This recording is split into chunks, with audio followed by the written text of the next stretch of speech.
Red Cow Arcade. So before we have a lot of fun, because a book has come out, I don't mean to bum anybody out, but like did you guys see this? That Billy Hudson from Game Chasers died like today. Oh dear. Yeah. Wow. He and his friend Jay, they had this channel, Game Chasers, for a long time. It was like, I remember the first time I got recommended it looked like it was Storage Wars or, like Pawn Stars for video game collecting. I was like, I remember being struck by how cool of an idea where I was like, wait a minute, you can just basically ape a commercial TV format and then just make it with your friends on YouTube and just do that. And it can be for your niche thing. Because we're going back like 15 years. These guys were doing this for a long time. When there were actual games to chase. Yeah. So, and Billy and I were chatting. I don't know if I told you guys that, but he was emailing with me before his health event. He had seen the Kick-Assia and the Suburban Knights reviews. And he was like, the Game Chasers made a movie. And I was like, oh, I heard about that. I heard you guys made it on VHS too. And he was like, oh, I actually make them all to order. And we reformatted for 4x3 like Levi did. And he's like, so I can make one. He's like, I'll whip one up for you. And then shortly after that, he was diagnosed with a brain tumor. And he was in the hospital sending out videos, sending out tweets. He was scared. He looked really scared in those videos. He had a series of surgeries that seemed to be going well. His last tweet was, I think, yesterday or the day before. It was like, all right, I'm through that one. 3 to go, which is actually good news. Still alive. And then his brother just said he passed. This is from @RedneckChris. I love each and every one of you. Thank you for all the support over the years. It is with the heaviest of hearts that I have to tell you all this. Billy has passed away and is with his heavenly father. I'm sure our grandparents gave him the biggest hug as soon as he got there. Man. What a way to go. I remember, my uncle died of a brain tumor. He was like, I think 50 some. He was a very healthy guy. Same sort of thing where it was like, hey, Uncle Bill's in the hospital. Hey, Uncle Bill had some like tension headaches. They found something. Surgery. It goes quick. Yeah. This life is, every day we wake up, you won the big lotto, man. Tomorrow's not promised. Memento mori, as the philosopher said. Yeah. Cheers. Yeah. So, Billy's not scared anymore. He doesn't have a brain tumor anymore. And, prayers to Jay, his partner on that channel, to his family. I know he has a wife and a child, I believe. So I think, he wasn't much older than us. Yeah, man. That's crazy. Yeah. Let's have a lot more fun than that. And this is how you'll know that we're transitioning into fun. Ready? Oh, baby. Levi's going to go get his. he was waiting for the cue. There we go. This isn't Red Cow Arcade anymore. This, my friends, is the Gnome Cave. We have arrived, baby. Beardy in the hats. Yeah, somebody left a comment. They were like, let me just spoil it for you. Red Letter Media doesn't like Star Wars. These guys don't like Red Letter Media. There, that's Beardy in the hat. I was like, well, I guess you could do that for just about anything, couldn't you? You could describe the bare minimum of everything and then attribute some physical qualities and then move past it. So James Rolfe has, an author. He's kind of an author in the way that Garth Marenghi is an author. He's gone ahead and written another book. The first one, A Movie Making Nerd. A biography about the time he went to college and got in trouble. Mostly it's that. Primarily about that. There's some stuff in there about an angry video game nerd, but not a lot. If you're a James fan, like we all are, and continue to be, I'll always root for James.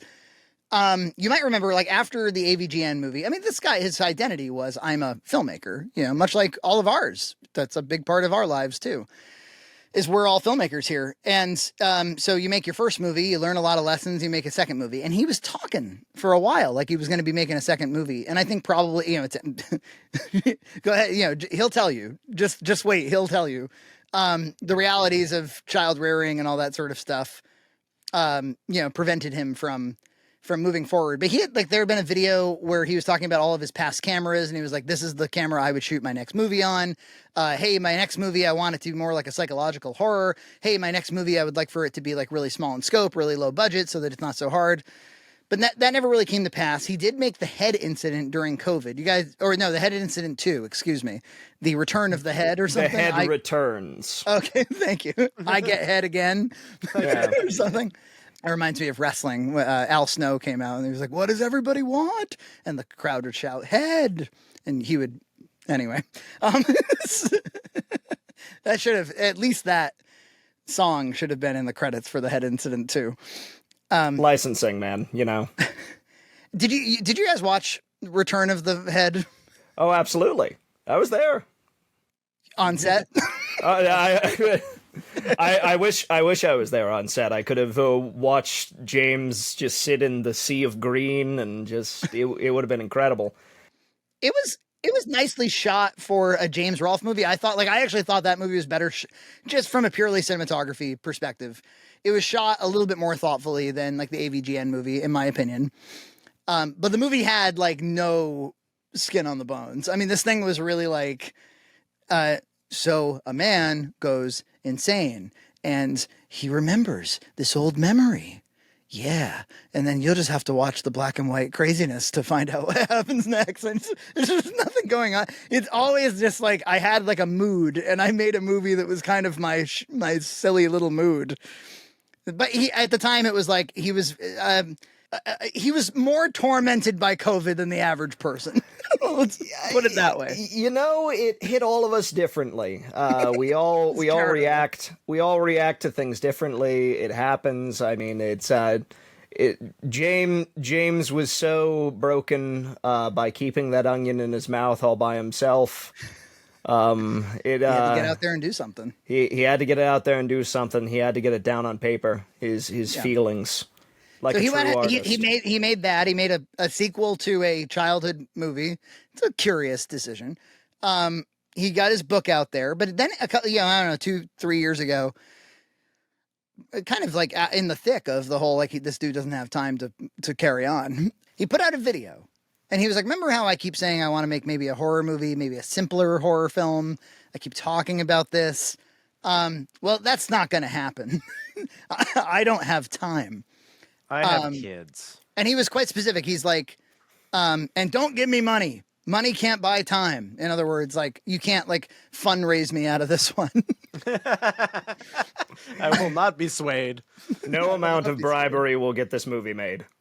I mean, he was probably looking at the last movie, which was 370,000 or whatever it was, and he was like, it wasn't enough, not enough to have to go through anything like traumatized by his first movie and then COVID. Yeah, exactly.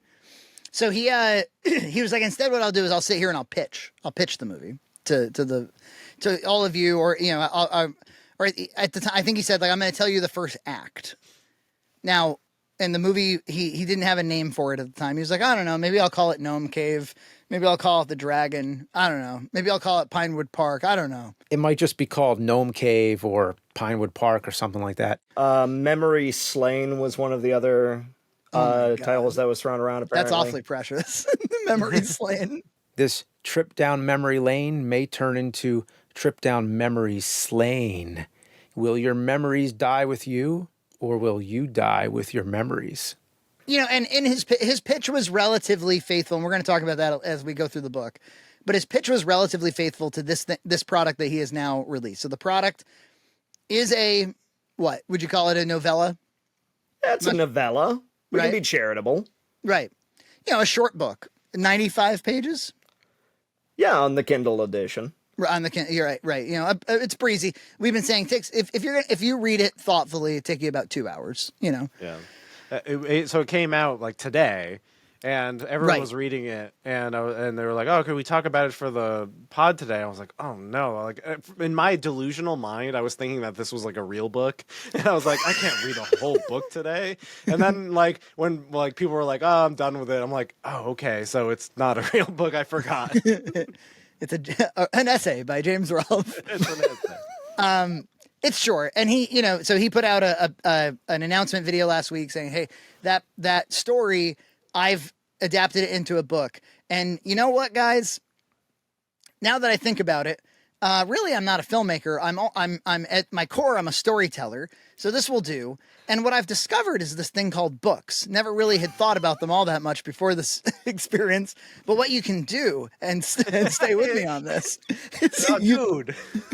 you can just sit there and write, and it doesn't cost anything. And you can even kind of jump between events in a slightly more organic way. And then what will happen is you just sell the book, and then the reader reads it. And none of the chuffa of production has to take place. But wait, if there's just words, how can I like see it? Like in a movie. See, you've got this thing. You're gonna play a little movie in your brain while you read it. You're gonna have a James Rolfe dream, a dragon in your dream. It did. Oh man, did it feel like a James Rolfe dream? Because like the way things are described, the way characters are talking, it's all a bunch of James Rolfes talking to each other. It's funny because it feels very conversational. The whole book is written in such a way that it's like you're sitting with James at like a bar or by the fireside, and he's telling you this story in certain places. Sometimes we actually get like, oh, here we have a metaphor and a simile, and like here we have things that are like kind of interesting from a writing standpoint. But for the most part, it feels a lot like James just telling you, which is very much so fine. I mean, it's like his conversation language and his writing and his writing voice are they're the same thing. Yeah, and you're reminded of that because he has a foreword where he once again explains to you what a book is, and because he did that in the pitch video, and then in the opening he's like, "Fuck making movies. That was hard. I don't want to do it ever again. I just want to." And we were talking a little bit about like what do you think is compelling him to like continuously open with like, I've decided to just like hang it up and make this a book, because I feel like he could have just made it the book and not like apologized for the fact that it's a book, you know? Yeah. Or like throwing his kids under the bus or whatever. He's like, it's their fault. Well, I mean, it's like James has diversified his creative output and his artistry to such an extent that and he's already written a book. So I think people would just be like, okay, James decided to make that script a book. All right, cool. James Meringue. James Meringue. I was thinking the entire time, I know authors who use subtext, and they're all cowards. I know writers who use subtext, and they're all cowards. I don't know, man.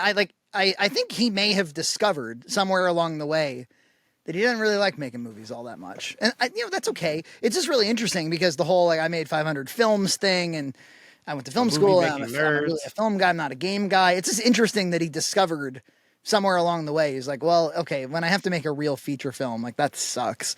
That was a complicated movie, in fairness to him. Yeah. But I think also, like, because some people have said, like, hey, Frankie, I know it's hard, but he's talking like he was in Nom. I mean, what the fuck was this?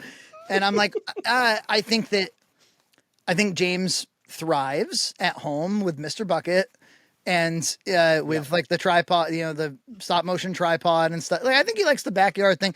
He even, when he talked about like the Snicks flicks and stuff, he always talked about how his forte was not coordinating human beings. That wasn't the most fun thing in the world for him. He likes to work with inanimate objects. Even in this pitch video from a few years ago, he chuckles at the beginning, and he's like, you already know I like to make stories about inanimate objects.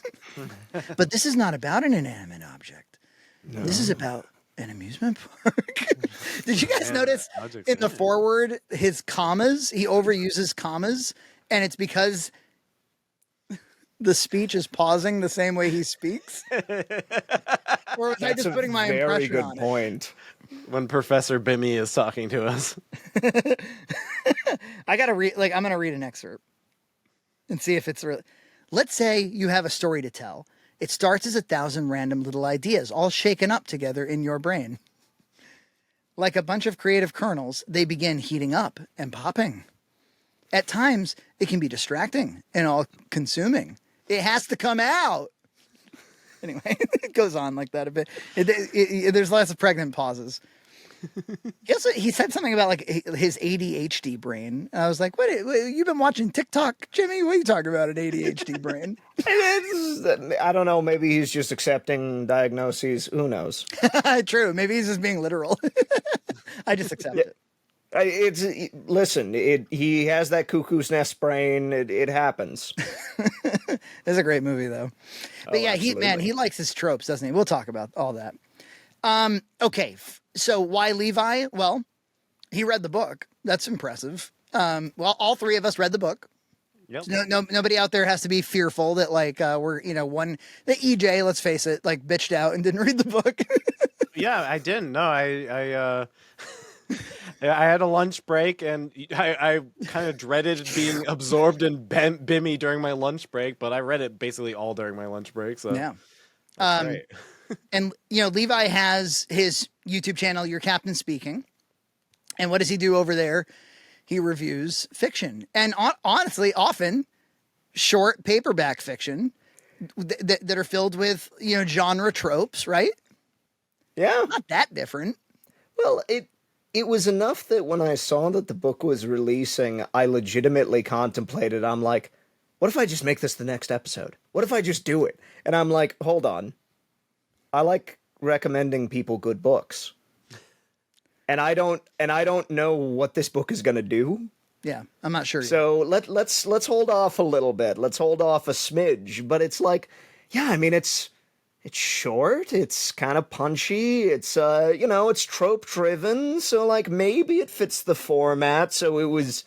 The book dropped onto my Kindle at 10:30 last night. I started reading immediately, and I wrapped up at about 12:20.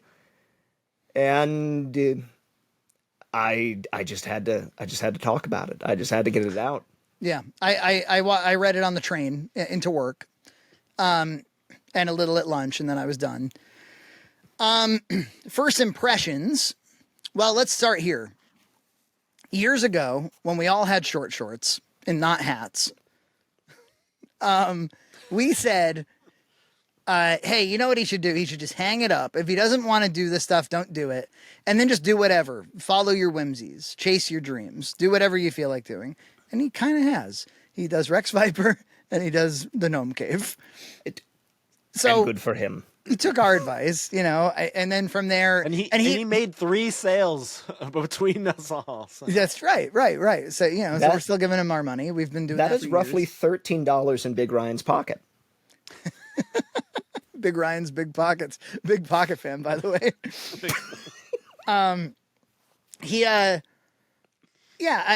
Even in the foreword, he was like, I mean, what's the worst that can happen? I write it and it's shitty, whatever.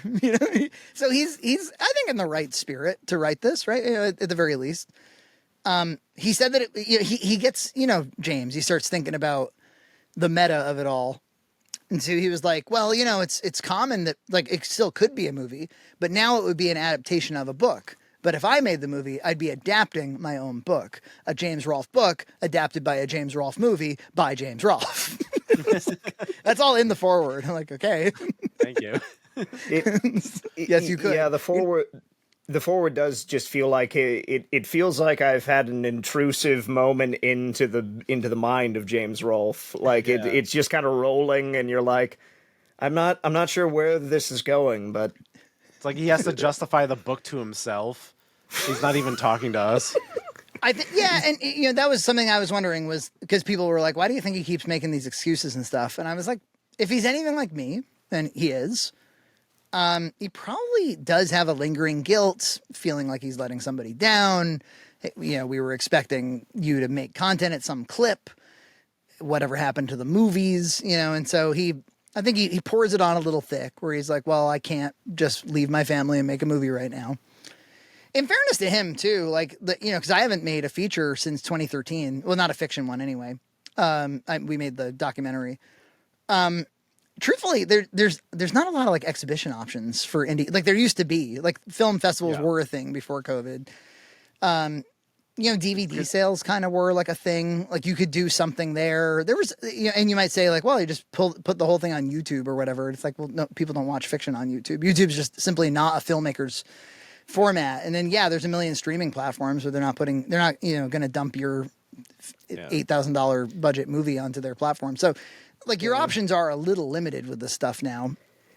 So there is I think a time investment question with full blown filmmaking to still be asked. Yeah, if you want somebody to see or consume your stuff, don't make a movie because they probably won't. Yeah, you got to more than ever. You got to make. I mean, you've always had to make it for the love of the game. More than ever, you got to make it for the love of the game. And I don't think he's got that kind of love right now. You know, Tubi is about it. Tubi is about the only platform that will give you. I worked on an independent feature out in Baltimore, and they're like, "We're now streaming on Tubi." I'm like, "Really?" Yes. I mean, all right, cool. Hey, it's exhibition. I mean, you could if you made something that like really adhered to the horror genre, that was really like your basic bitch, you know, slasher movie or something like that. Maybe. What do you think that? What's that one there? The horror one that everybody watches. It escapes me. The audience will tell us. What's the what? Fuck. Horror. Like Shudder? Yes, thank you, Shudder. Yeah. Yeah, maybe they would take, you know, because isn't that kind of how the clown movie, the new clown series, Terrifier. Terrifier. Yeah. I can't remember anything. I gotta shed the hat. Well, good. Now I will be the hat. You can be curly, he'll be beardy, and I'll be the hat. Of course, this is a James Rolfe clip, so everybody comes out for Jamesy. Everybody does. For those who don't know why I'm wearing a hat, there is a clip you can go back and watch should you be so invested. Yep. Okay. Next question. If he were to make the Gnome Cave as a feature independent film, what would it cost and how hard would it be? I think you could pull this off. It would be a matter of if you pulled favors, if you used like a smaller crew, if everyone was non-union and you shot it locally. Yeah. I think you could make it for 20. Like, yeah, oh, wow. That's cheap. Building that set would be the toughest thing. And he's so specific about what it needs to be. Like there's a castle, and the castle is around the mountain, and the skeletons. And but yeah, he's got all this stuff. In fact, I thought we'll go into it, but I thought that the descriptors, the visual descriptors, the paint that had been repainted on the diner, I actually thought that was the best bit of writing in the whole. Yeah, he's got thing. like some of the mold and some of the eyes of the animatronics he's talking about. Yeah, maybe he'd be a good production designer. Actually, that might be a calling. It's honestly what the book excels at is mood and atmosphere. Describing inanimate objects, he's really quite good at. No, I'm dead serious. No, I know you are, and I agree. It's just remarkable that it's true. He's very good at describing things that don't move or breathe or think or feel. Yeah. And it paints enough of a picture that you're like, okay. All right, no, like I'm here, I'm with you. Yeah, there's a point when he's describing these animatronics for like the 70th time, like he really describes these things, and I'm like, okay, I get it.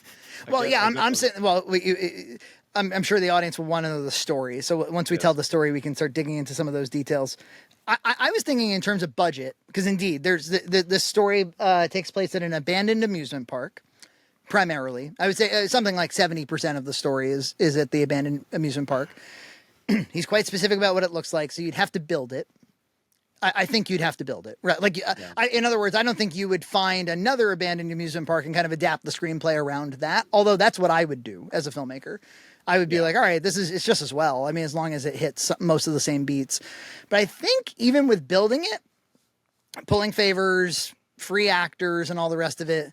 Yeah, I was thinking like 60. I was going off Liam Regan, who'd been on this podcast.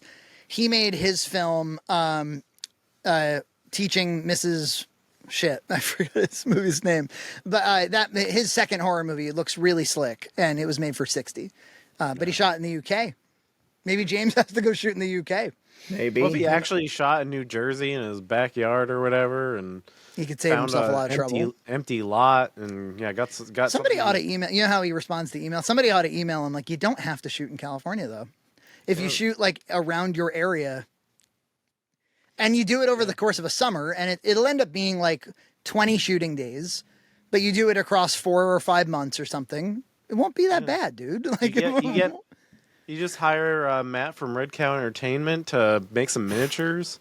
Matt's got nothing else to do. He'll come out. He really will.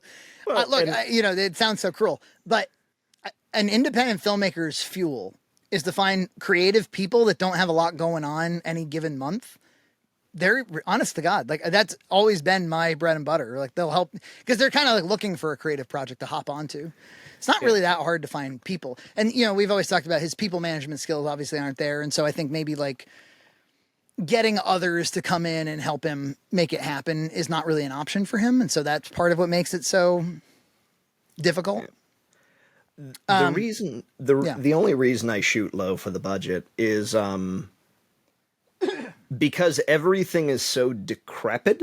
All you have to do is give the idea of the thing. Yeah. It's like once upon a time there were bumper cars here, but they're smashed to bits and they're rusted. It's just like you just have to give the impression of it because it's been 30 years of derelict. Because I mean, the whole movie takes place in this abandoned theme park, and that's the toughest build.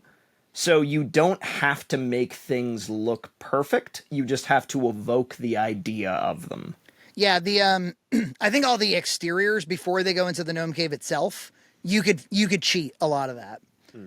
If you planned your shots really thoughtfully and, because again, a movie is only what you actually shoot. And so you could use composites. You could use, really good composites, Yeah. But for me, my only thought was once you're inside, now there's the mine cart and that has to go on a rail and that has to run and there's the gnome. Like you have to spend some money on all. I mean, maybe you could get it all done for 15,000 or something. Yeah, maybe. Okay, let's get into the plot.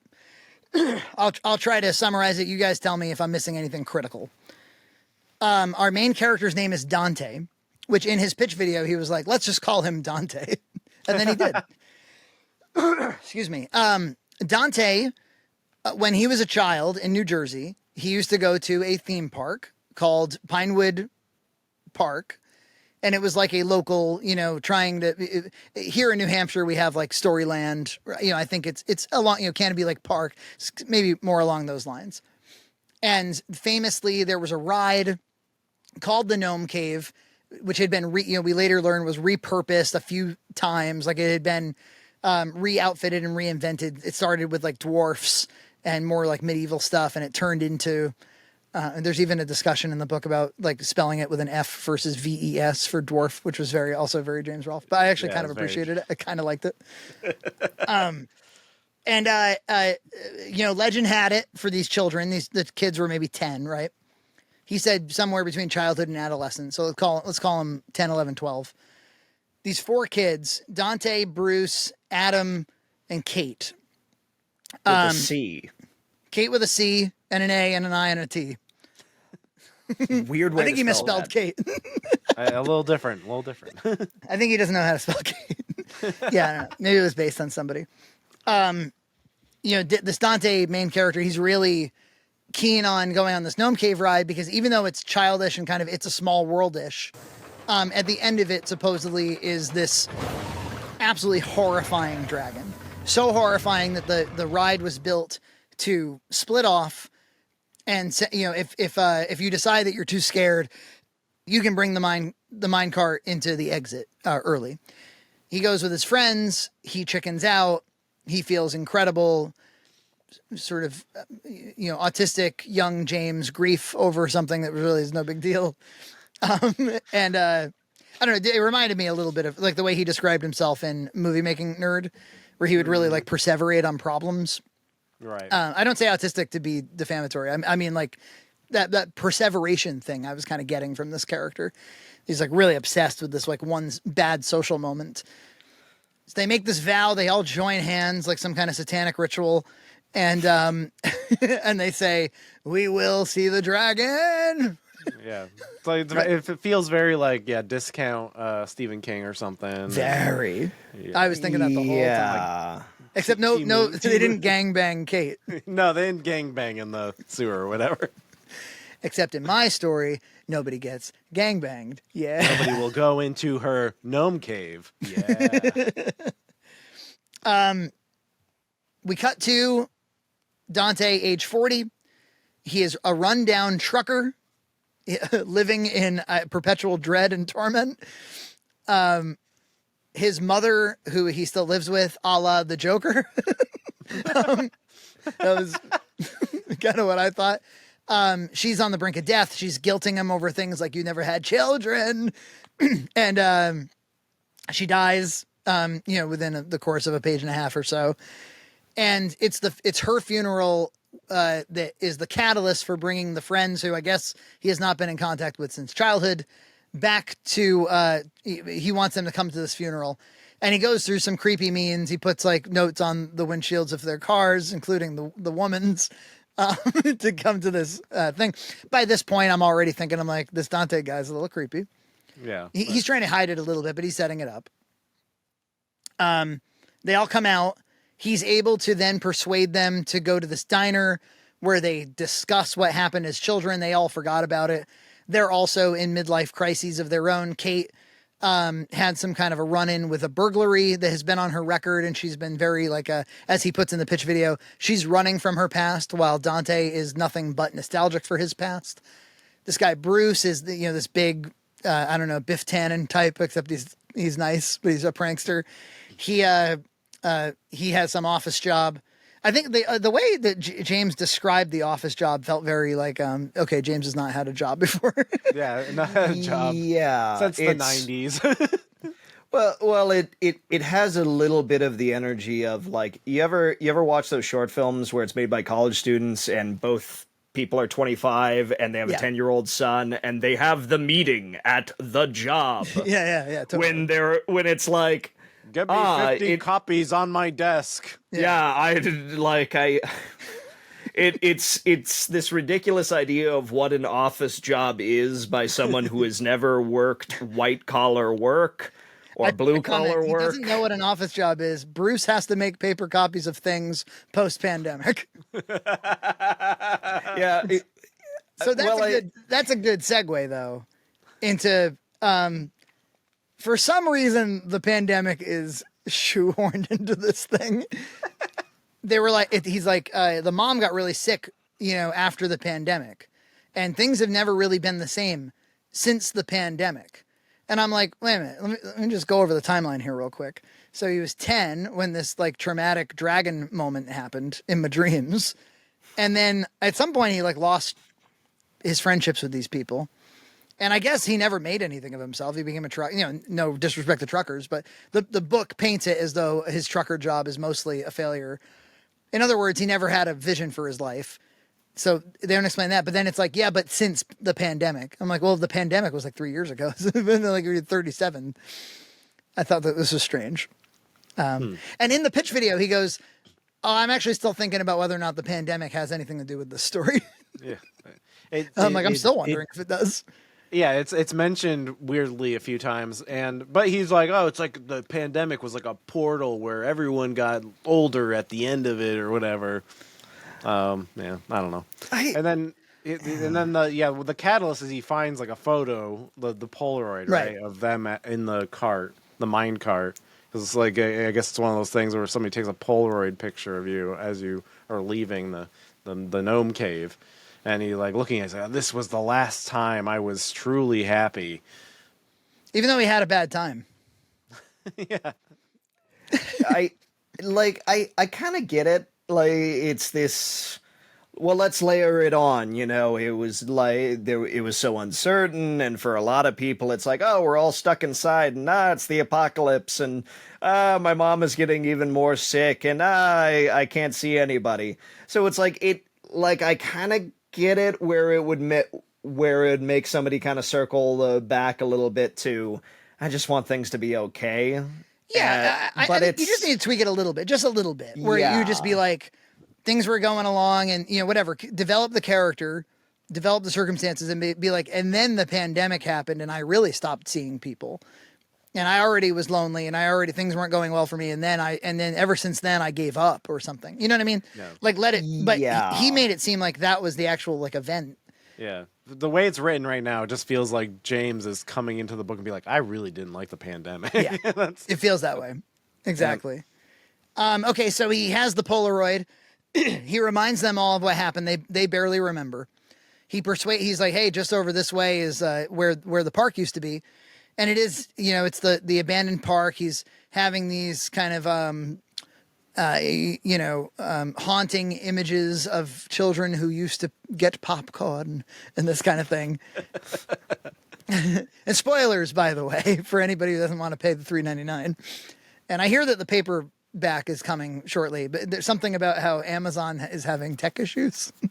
Amazon themselves, not you, Amazon. Sure. Just go to lulu.com. Honestly, they sell through Amazon, so if they're having tech issues, there's upstream problems too. Yeah, so they go over there, and he keeps kind of persuading that he's like, we got to find where that original Gnome Cave ride was, and they finally find it. They put up a new castle facade around it, and he ends up breaking in, and before long, he takes out a tiny sickle or whatever, and he's like cutting the grass, which I thought was a very strange image. Yeah, man's just carrying a like if I grass was those sickle. guys and like my childhood friend pulled out a sickle to cut some grass, I'd be like, fucking out of here, dude. Yeah, he's fucking nuts. Totally. Especially if you hadn't seen him in decades, and all you did was come out for because he asked you specifically on the windshield of your car to come out for his mom's funeral. And he's like watching you from his car. So they go in, they find the mine cart. It's this big revelation. Remember the vow. We got to see the dragon, you guys. And I can't believe this whole story is a dragon in my dreams. I couldn't believe it. he As I can't was get away from reading this it, dragon. I was reading it. I was like, he can't get away. He can't get away. That fucking long-eared. The only thing that he's missing is that construction worker with his butt hanging out. It was the funniest thing I've ever seen in my life. As he looked into the tall grass, a visage, a construction worker in mom jeans, bent at 90 degrees. The jeans had been acid washed so many times, no one even knew if they were truly from the 90s. So he's starting to get really obsessive. He's like, we all got to sit in the mine cart precisely the way we sat. And earlier on, there had been a flash forward where they were sitting in it, and it was like exquisite. I was like, this is strange. And then it turns out he's going for kind of a, a Norman Bates thing where the guy is freaky. Once we get to when it's, he's saying exquisite because he's like a murderer, spoilers. That's why I'm like, he actually laid it on a little thick too early. So, I haven't mentioned, I described who Bruce and Kate are. Adam kind of, he's described as Dungeons and Dragons, kind of wimpy kid almost. Yeah, kind of the Luigi Mario of the Luigi's Mansion of the group. But I felt like he kind of disappeared into the background, this character, a little bit. I was thinking the same thing where I started to lose track of the guy because I'm like, okay, so Bruce works at office. Yeah. Kate is unemployed. But she kind of has this no nonsense cynical thing after being a wild child. And Bruce used to be the class clown, but now he kind of has a little bit, he's a little bit boisterous and that sort of thing. But he's balls. Yeah, he's grabbing life by the balls, and he's figuring things out. And Adam is lost. He likes D&D. He likes video games. What does he do for a living? I don't know. What is his personality? I don't know. I think maybe James was like, there's got to be 4 for some reason. And really the only reason is because Dante ends up killing 2 of them, or he attempts to kill all 3. If you've ever seen a horror movie before, you know that the girl is very likely to survive the blow to the head, and then she becomes the main protag. So Dante has gone crazy. The theme of the book is about as blatant and on the nose as you can get. that nostalgia is this sickening drug. That this is somehow related to Board James and AVGN too, I think. Because he takes you back to the past to see the dragons that suck ass. And Always seems to come back around to that. I think he thought that it was brilliant, I think, because he said it in the pitch video, that Dante is obsessed with his past. Kate wants to get away from her past. This was the animating principle that made him write this story. I like it when he's like describing like the flashback where like I don't know she's doing a heist or something, which is it's described very weirdly. It's like she hid in a duct, and it's like hidden a duct. I was like, this is you know about as much about heists as you do office work. And it's really weird because they're like, and it's about fighting the system. I'm like, wait, is this a political thing? Like, yeah, you just threw that in. What are they robbing? Yeah. Like, how many drafts of this thing you think you went through? Just one. 2? I think 2. Yeah, he did a pass. Somebody proofread it. Yeah. I think somebody proofread it, edited it, and said, "Hey, Adam needs a hobby," and they're like, "D&D," and they're like, no, "Cool." I think James thought like D&D, and just. I'll tell you that this is controversial. Ready? Because one might say, "Hey, was this book written by GPT or something like that?" It's definitely not. No, I'm telling you, this thing is human.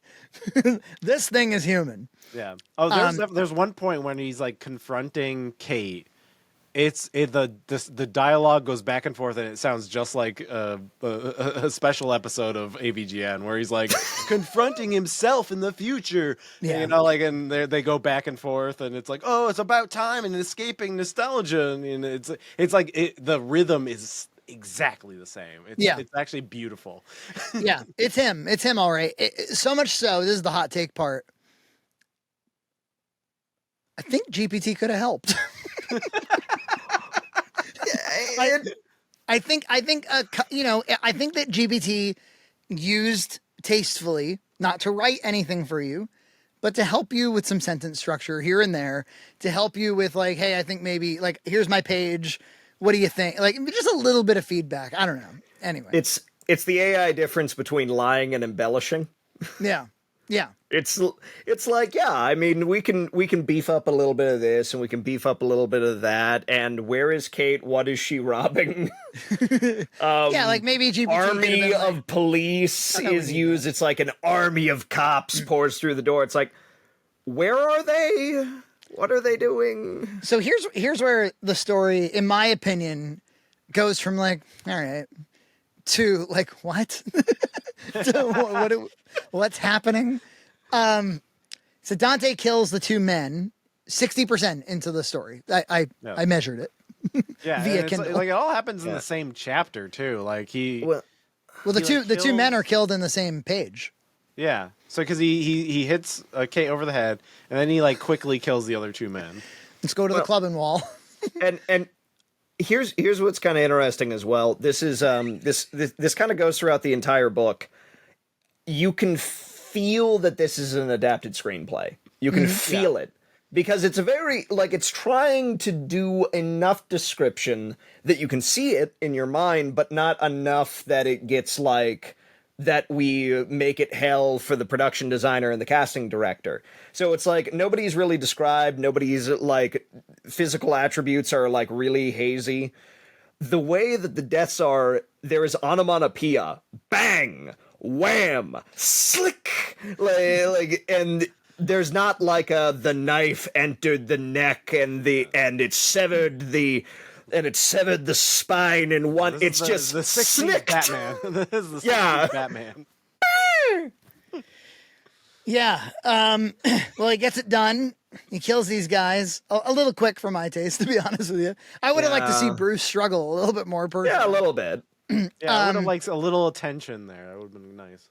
Yeah, he's like getting right through that part for some reason, even though it's like the big twist of the. Maybe he wanted it to hit with like a lot of impact suddenly, because it's the part that he didn't say in the pitch. He's like, and you'll just have to read to find out that Dante kills these guys. Kate survives. At this point, the horror tropes abound. She comes to. She goes to attack him, but she finds that she's struggling with the bar. Yeah, he puts all their bodies in the minecart to recreate the Polaroid. Yeah. You can imagine that if he was playing the character himself, he would be doing that kind of madman thing that's a little cringe. Because he was going to like maybe push them toward the dragon. He's like, oh, maybe I want to recreate exactly and go to the exit. He's like, we're all going to go see the dragon. And then he finally, I think while she's still unconscious, here, tell me if I got this right. He does activate the ride. He gets all the way to the dragon, and it's like just the lame fucking dragon from the park, right? Is that right? The minecart never moves. Yeah, No, I thought he said he saw a cartoon dragon that was lame, and it let down his expectations. Yeah, it was just a mural on the wall, like a painting. Okay, yeah, right. That was not the actual dragon. He was just like, oh, is that the dragon? It was just like he was misunderstood. He's like, oh, is that the dragon? It's so lame. I misunderstood too.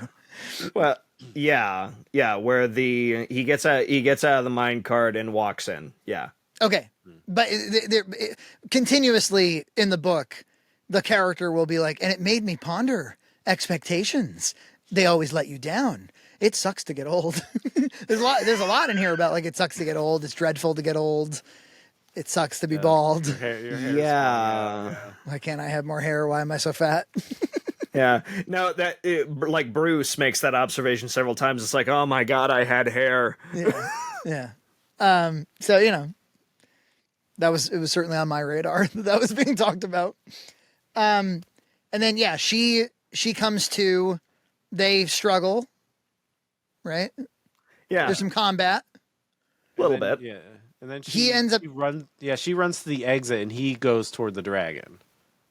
Oh, right. No, she finds him and he's like dead Yeah. with his jaws all ripped open or something. Well, so what happens is, let's try and unravel this. Help me out here. They struggle in the minecart. The minecart does not move. It's pretty much fused to where it is. She takes off for the safety tunnel because originally the lever would go. It was either for cowards or for the brave. For cowards, it would go straight out. To the brave, it would go to the dragon. She goes for the cowards place to see if the other tunnel is not collapsed. It is. So, but she decides to stay there for safety. Dante then goes to the dragon room, sees the mural, and is like, this is a lame, dumb cartoon dragon that's painted on the wall, what the hell? And then he turns and he looks up and sees this mechanical, horrifying behemoth, and it shifts and moves, and it's everything from his nightmares, and he looks up in pure horror, but also ecstasy, because now he can see it. Thank you. And he screams, and Kate runs down for some reason. Yeah, exactly. He lets out a bitchy scream. Ecstasy and fear. Yeah, he fills. He blows his wad all over his pants. He comes down. He comes. There's a ghost. I'm gonna come. Load was huge. Load was huge. And so Kate comes down to the other passage, and she's just like, Dante! And I'm like, that's a weird thing to show concern for the man who just murdered 2 people. Oh, no! So she comes in and finds him with his crazy rictus grin, like locked in horror and fear, and saying like it's as if his soul was ripped from his body. Yeah. And Again, also, the horror tropes around. abound. Yeah, Somebody has and- seen The Twilight Zone. Yeah. Tales from the And Crypt. the animatronic is gone. The animatronic is gone, and there's a big gaping hole in the wall, and she thinks to herself, like, they must have taken it out when they closed down the park, but they didn't take anything else out. It's almost as if it got up and... No. And she keeps going. So it's like, there's a running implication that the ride may have some sort of influence, that maybe Dante wasn't all crazy, that it influenced him, and he saw the dragon as like this strange hallucination, and it came Doesn't that kind of upon him. undercut the themes of the story a little bit if he was under some kind of possession? Yes. I don't know. Maybe it's okay because it's horror. It's very genre. But I'm thinking, like, wouldn't you want to kind of commit to the idea that his obsession, his obsessive compulsive thing about this ride, is what's driving most of the action? I don't know. I think you could make an argument one way or the other. It's sort of like an obsession and taking on something can essentially make you vulnerable to other things. It makes you vulnerable to influence. Like, you could be like... Yeah, that's fair. So it's like, you could make that argument, and they hint at that. Room-goers could be influencing you to... The room-goers are going to become very relevant in about a second. All of the gnomes are room-goers. That's the big twist of the book. The gnome-goers. The cave-goers. Room-gnomers. They destroyed the fan, and they compelled me to film them and egg them on. We don't care if we get kicked out of college. They made me film it. Yep. And edit it and exhibit it at a film festival. Guild. So, no, the room-goer thing. So for those who didn't watch our first pod about a movie-making nerd some years ago, or who haven't read a movie-making nerd, yeah, the whole, like, center of that story was this traumatizing event in James' life where he was in a suite. He was in, his roommates at college were very destructive. They were destroying property all the time, jumping on fans. And that's the thing that sticks out to me. Like dumping trash out the window and being just extremely destructive for some reason. And James insists he never participated in the destruction, but he did make like a whole like documentary film about the destruction. He interviewed people, he spotlit certain bits of and so he basically created a document that was like handing it over to the dean on a platter. Like, here's what we've been up to. And then when it was found out, he felt like incredible dread. Like he wanted to end it all. Like, it's a really strange account. And, but it kind of gives you a window into James' mind, which is that like, there's a weird accountability, like, like he'll feel a lot of guilt about something that he did wrong, but he'll also kind of try to tell himself a story about how he had nothing to do with it. And that's what Kate goes through in the next scene. So now, she's surrounded by bodies and she's like, I could either. So from this point on, Kate is going to have James's voice. Okay. Yeah. It's so true. Like, I could either. Yeah. Go ahead. It's like one of those one acts where it's like everyone is played by the same actor, but it's just James Rolfe the entire time, and he slaps on a wig. If it was a movie, up until this point, it's played by a female lead, and then just there's like a close up, and it's the back of her head. It looks like her normal hair, and she turns, and it's James. Yeah. Well, a normal movie would have ended here, like in this like she escapes and stuff like that. But like James is like so obsessed with like the logistics of it all. Well, yeah, he said it's The Shining and it's The Descent. Those are his main influences, which I can see, because it's Jack Nicholson being like, "We're gonna go on the gnome ride," and it's and it's Dante, The Descent, like the girl falls in the cave, and The Descent is a sweet horror movie, by the way. I mean, those are both great horror movies. So, Gnome Cave is in good company. I'm going to just take a quick pause here and just say, of all the titles, we talked about Slain Memories and all this. Again, I don't know that the gnomes are the thing that the story is leading with. Yeah. Why Gnome Cave? Why not? Location. Yeah, I know he can't call it The Dragon in My Dreams, but he probably should. He should have. That would have been better too. Right? Maybe. Because I was thinking about this. I was thinking this over, where it's like, okay, there are some things you can name a short story in a short story collection that you can't name a standalone book. Like, Stephen King has a lot of these stories that are kind of like this. There's one, it's like, The End of the Whole Damn Thing. You can't really name a standalone book The End of the Whole Damn Thing, but you can name a short story that. So it's like Gnome Cave could be a short story title, but it's not the front cover, of the box. Which it's not we don't know for sure isn't AI, but I assume it's not. I don't think so. But we don't know for sure. Made it with their you could produce that image with AI, like easily. But I don't think they would do that. Like everybody has like an artistic awareness at this point where you don't do that, right? I don't think so. I don't think Justin would allow it. And and I asked him, by the way, I said, Justin, would you come on our podcast? And he was like, well, it's not my book, Frankie. He dodged me. He dodged me good. I think he'll enjoy the pod anyway, I'm sure. Yeah. But Gnome Cave. Oh yeah. Well, for one thing, I was wondering, like, because he said he had written it as a screenplay. I kind of would have liked to have actually read the screenplay. I don't know about you guys. Yes.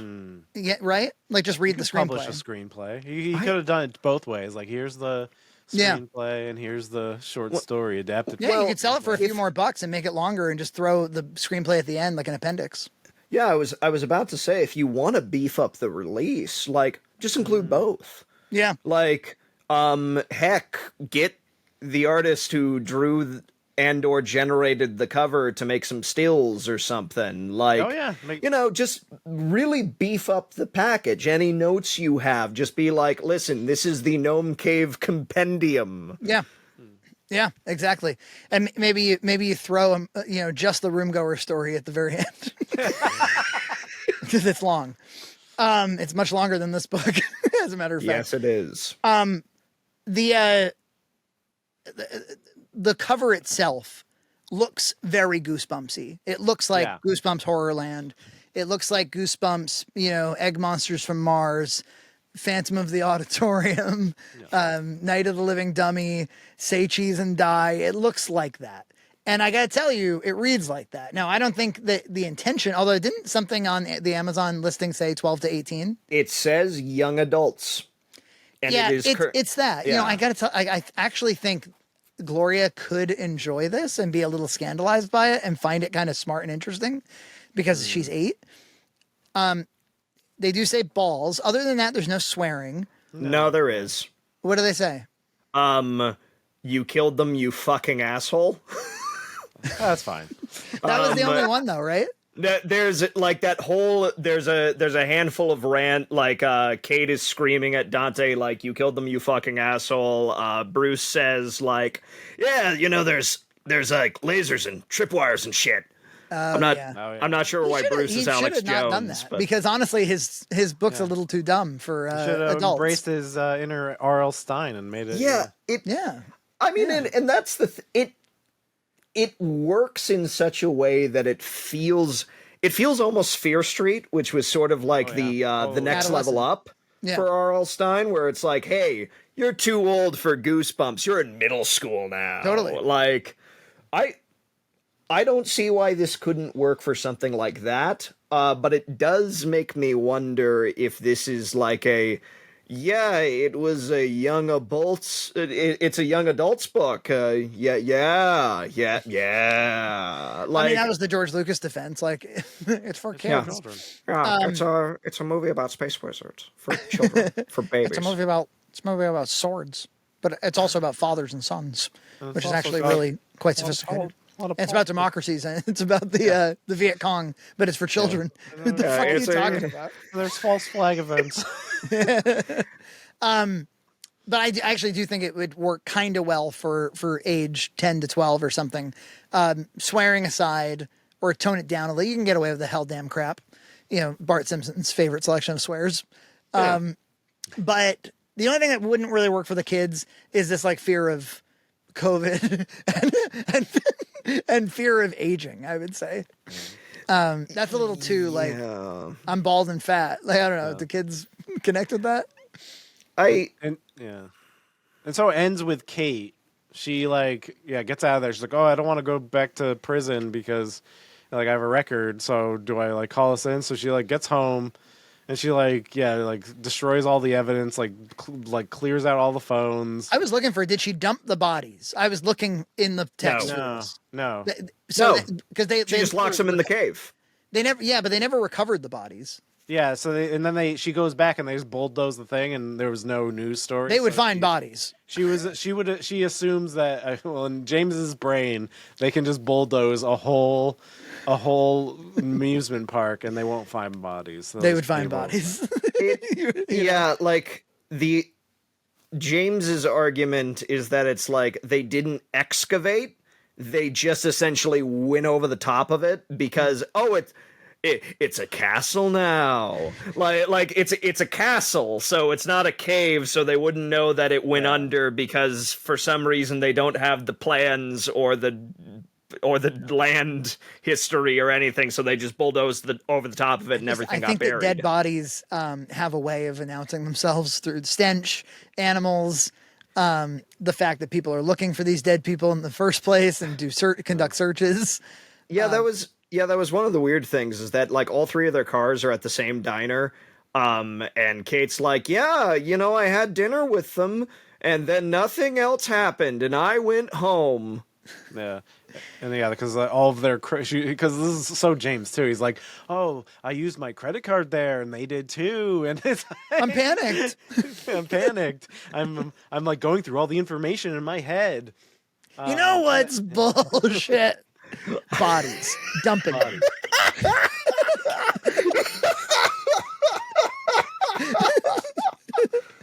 And then I used my credit card, but I shouldn't have used my card. Oh, great. Now there's a squadron of cars at my house asking me questions. I don't know. I just ate with these guys. He wanted me to sit on a fucking minecart.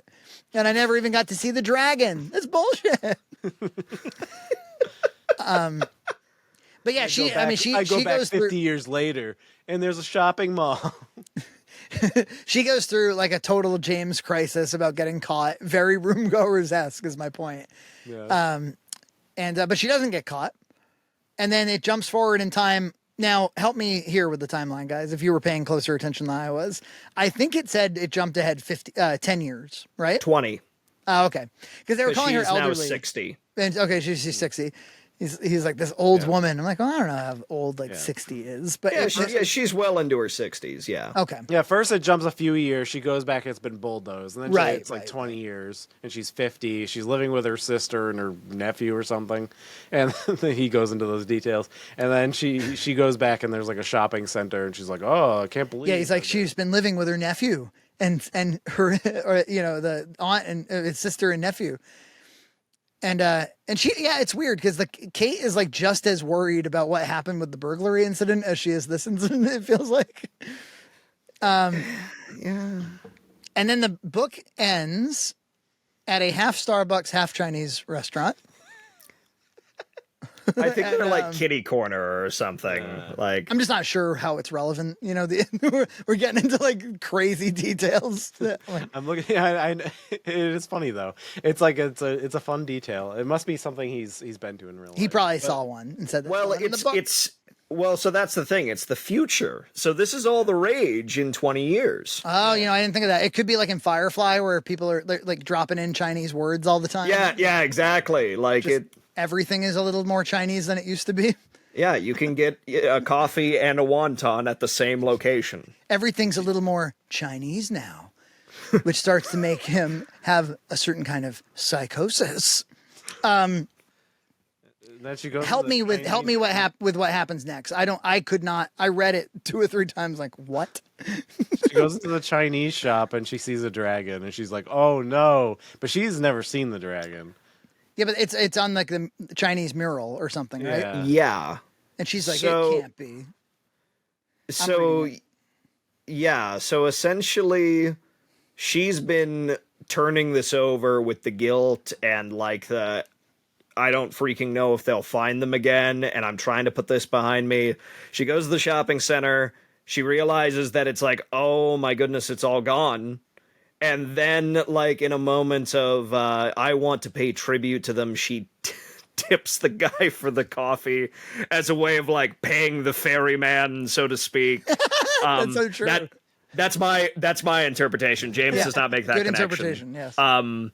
So she pays the ferryman for their souls, and she turns, she sees a dragon mural atop the Great Wall of China in a Chinese restaurant, and her mind just splits the hell in half. She starts screaming, her coffee drops and goes everywhere, and everyone looks at her as she loses her mind. Like, it's like Usual Suspects, like in slow motion, the mug hits the floor and In shatters. fact, I imagine that it's a paper cup or a plastic cup, but it still shatters like glass in slow motion. Yeah, exactly. And that's the end of the book. It's essentially the guilt and the shame and the craziness get to her to such an extent that even seeing a dragon on the same location feels like enough of an omen that she just snaps mentally. I mean, I think that's a great sell of what he wrote. I'm going to read it. Let's see if it has the same impact of how Levi repeated it to us. She exited, sipping the coffee, and went straight toward the Chinese restaurant side of the building. She walked in and looked around. It had a very predictable design. There were lanterns, red colors, Hansi writing, and a painting of Hansi writing, excuse me, not Hansi, and a painting of the Great Wall of China. Everything you'd expect. But then, oh my God. The sight made her elderly heart skip a beat. Elderly heart. Her coffee hit the floor. She let out a scream as customers turned their heads. She stood staring, shocked, bewildered, confused, and contemplating what it meant, if it meant anything at all. Others would never know or care, but it was far too striking for her to act in a casual manner, despite drawing the eyes of the entire room. There, in front of her, she saw it. On the pole, a serpentine body was twisted around, clutching the surface. Its golden scales glistened, and its face was frozen in a snarling expression, with tongue lashing, beard flowing, under shiny teeth. There it was. The dragon. We need a hero to save us. That's the Gnome Cave, ladies and gentlemen. Yeah, and then the Ramones' Pet Cemetery starts playing, and yeah. Exactly. Well, so what haven't we said? Kate's a trope, Adam's a non-character. Have you guys ever been to an abandoned amusement park before? We used to have one. It was ironically, it was called Lincoln Park. It's in this area. And for years, before it finally became condos, it was tall grass and old. And I remember my dad was like, we can just go in there sometime and take pictures. And like, we took a bunch of photos and people used to play paintball in there, which was very, very fun. Oh, that's Dude, that sounds awesome. Yeah, it was actually great. It was great. Yeah, there was definitely there was like a mountain park around here, and it had like water slides and like a wave pool. And I remember going there like hiking, and I was like, oh, isn't this that park? And yeah, it was like the pool was empty and full of weeds, and the slides were like shipping with paint. And then there was the gnome with the mold in its eye. Yeah, it. Oh, that's Yeah. I mean, abandoned the concession stand thing was totally like something you saw where they sell like nachos and the roofs are caved in. Yeah. You want to know something that just occurred to me? Like this just hit me out of the blue. James knows exactly what it's like to procure a theme park. Because there's that dream sequence in the AVGN movie. Oh yeah. There's the zombie sequence where all of his fans are chasing him like zombies. So he knows exactly what it's like to procure a theme park. It's excellent. So maybe it is like $1 bazillion and we just don't know. Maybe we're just wildly uneducated. It's on under the subject. 370. We know that much. Apparently. But it's like, so he knows how to get one. But I think, and to EJ's point, I remember there was a fair bit of compositing in that zombie scene because there was like his face on stuff, and it looked pretty good. Whoever he conscripted from the internet to do some of those VFX, some of them looked pretty good. Yeah. Some of them looked like shit. It was actually really stilted from shot to shot. That was one of the problems with that movie. One of many. I was thinking, as we talked about, would it work as like in what format would this work best? Well, we know.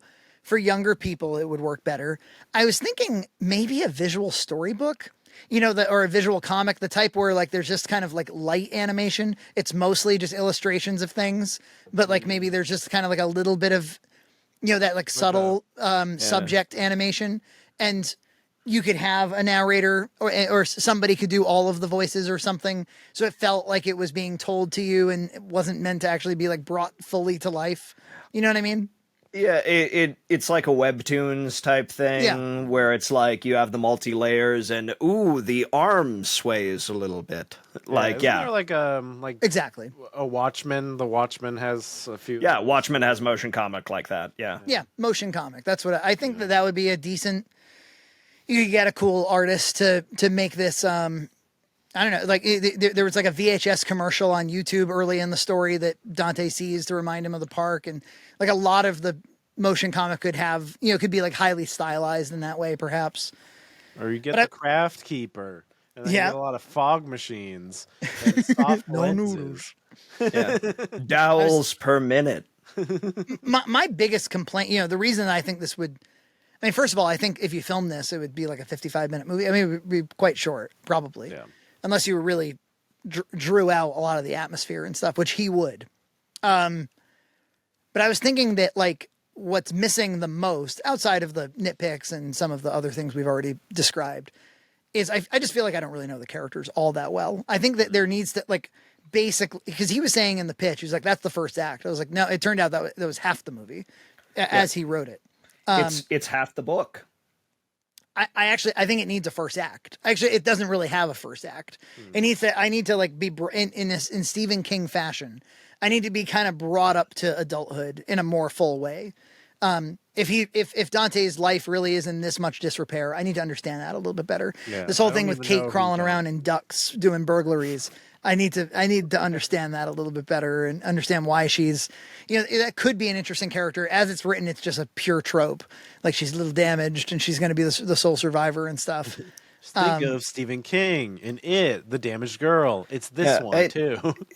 The only character that I thought that I'm like, oh, I actually kind of like this is Bruce has a little bit of a layer of like, the guy's been clearly like he's just been ground down by the world over the course of 30 odd years. Yeah. But it's like you kind of see his enthusiasm start building as the story goes along, where he's like he kind of starts joking again and he kind of starts moving into it, but it's like but you can tell he's a little more tempered. He's a little wiser. It's like there's a part of me that Bruce feels like an avatar for someone, because it's like, okay, this is a character that used to be a little reckless, a little bit more of a bruiser, a little bit more of the class clown. Matei. But yeah, but it's like it is Matei. Now he streams. But now he streams and he does cocaine in the safety of his own home, where he doesn't have to get killed by anybody. Yeah, but it's like it's the closest thing to a character where we see him kind of shift into and start to come into himself, and then he dies. And I'm like, cool, our best character's gone. Yeah, he uses I the agree. little sickle. He uses the little sickle to kill him. It did feel a bit like, and also he was getting drawn into the nostalgia and all that too. So maybe you could actually do something with that instead of just kind of end him. Because his behavior was a little bit idiosyncratic and peculiar. So there's something maybe to do with that they didn't do. And certainly Adam needed a lot more character development. Right now, they're all kind of like, let's just call him Dante. They're all kind of in that state, Yeah. I think it would work. I think it would work on a kid if it was just toned down in a few little ways. I think when I was a child, this would have been a page turner for me, probably, honestly. Yeah.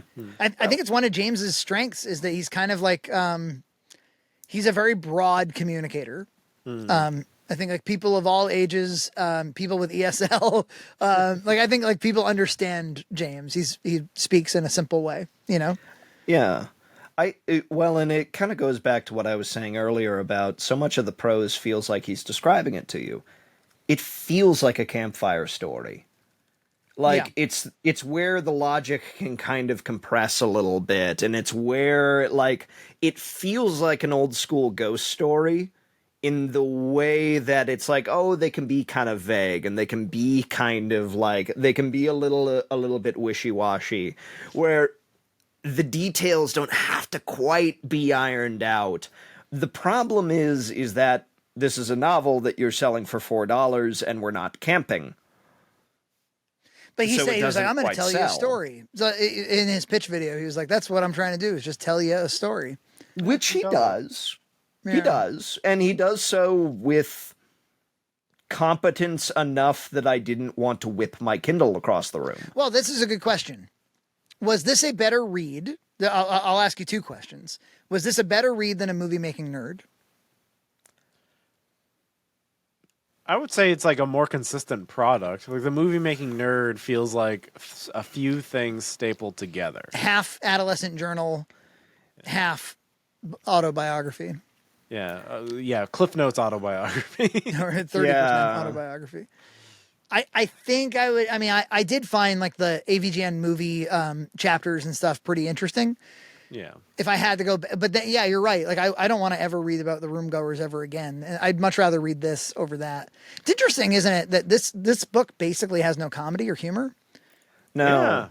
Yeah. There's a few things here and there. I recall, doggone it, I can't even remember the line, but I actually did chuckle at least once. Yeah, I chuckled once.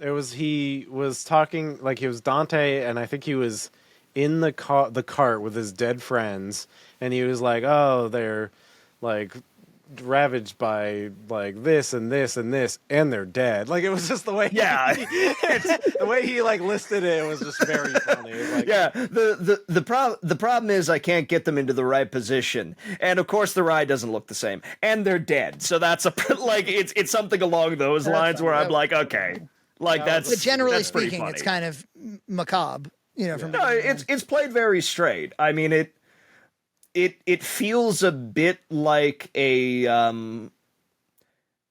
you guys remember Stephen King's Creep Show? Yeah, totally.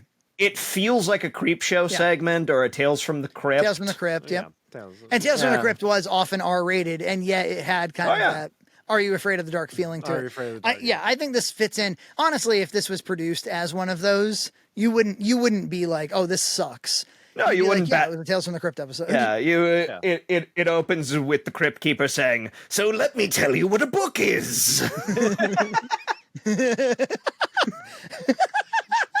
We're here to describe the concept of words being free, kiddies. Make no gnomes about it. We don't have any time to make a movie. We've got to go. Today's tale is a love story called Romeo and Juliet. In the caves of despair. I would love to see James. I would love to see James sit there with the Crypt Keeper, and have like one of those kind of lame segments. Oh yeah, where they're like ad-libbing the AVGN episode. Oh my god, that's so funny! Like, he could just sit there and they could scream unfunny things at Mario Paint. Color me surprised, nerd. Yeah, pretty colorful. Wait, that wasn't funny. Okay, here's the second question. Better or worse than the AVGN movie? Well, I finished this, so better. It's way better. I would say it's more consistent. Totally. Like there is something to the fact that my biggest problem with the AVGN movie, amidst a litany of problems, I would say it just lacks focus. Yeah, this has a cohesive vision for what it is. Yeah, and I would argue it knows what it is. It's like there is a like let's not mince things. I know that James in the opening is just like, it's like 2001 and how the book and the movie are different. Like, and so he kind of has this thing. I don't think James is actually under the impression that this is 2001: A Space Odyssey. I think he kind of knows that this is his goofy, low-budget horror story that he made into a novella. Yeah. And it's like, it knows what it is, and it keeps its focus well enough, and it has a good pace, and there was never a moment where I was like, oh my god, just move on. Right. Yeah, I think he felt like being creative. He felt like getting this down and released in some format, and he just did. Yeah, I've never written a novella. You take what you get. I've never written a novella. That's more than James. He did it. It's it, man. Yeah, it was one last thing, and this is just maybe my brain is making connections where there aren't any. Place of trauma being leveled forever so that it's gone. Is that James's Walmart job? Fucking bury it. I thought the AVGN movie itself maybe. Just Like, throw it on. because I read that and I instantly was thinking about how he talks about it. He's like, it's gone. Like, Shitmart's gone. Like, Right. and it's like, That it's is this what it place. It's this place of trauma. It's this place of hurt. This well that's gone forever. Time eats it. Time eats all. Yes. That it's like- like, The both the Palm good and the Ozymandias. bad. Yeah. Yeah. Shitmart is James Rolfe's Ozymandias. You look upon his works and despair. I did want to read. I think that's actually precisely what. At first, I thought you were maybe making an unconscious connection that he made. No. But when you talked through it, I was like, no, that's literally what it is. That's what it is. Yeah. It's really weird that there's these strange autobiographical aspects of the story that kind of plug in. And I wrote out a whole written review for my show just in case I ever wanted to do it. But something that I kind of sat on and I stared at the page for a little bit, I'm like, this story has kind of a dim outlook on time in general. Well, it is either who else in has the doesn't have enough. yeah, where it's Who else like has a dim outlook on time? well, and so the thing is that you can read it. The charitable reading is nostalgia. If you dip too far into the past, it'll leave you behind. Is the best reading. The less charitable reading is time eats all, and it's coming fast, and we can't touch the past. We don't know if the future's coming. Heck, we don't even know if the past exists anymore. That your good memories rust, your bad memories get bulldozed, and ultimately the memories die with you. So it's like, it really did make me think with some of the autobiographical aspects and all these things, like so much of James is wrapped up in this.